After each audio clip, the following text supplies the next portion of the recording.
To turn off all phone sensors like camera, microphone, and location to keep your phone more private and save battery? Then before we start, make sure to leave a like and comment a heart. Let's get started step by step. First of all, open your phone settings. In Settings, scroll down to the bottom. Look for Developer Options and press it. If you don't see Developer Options, don't worry. I'll show you how to enable it later in the video. Inside Developer Options, scroll down and find Quick Settings Developer Tiles. This lets you add special toggles to your Quick Settings panel. Press it. Then turn on the Sensors Off option. Now, open your Quick Settings panel by swiping down from the top of your screen. You'll see a new Sensors Off toggle. Turn it on to disable all sensors.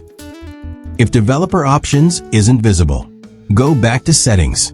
Scroll to About Phone, usually at the bottom. In About Phone, press Software Information. In Software Information, find Build Number and press it 7 times. This will unlock Developer Options. Thanks for watching. Don't forget to like the video.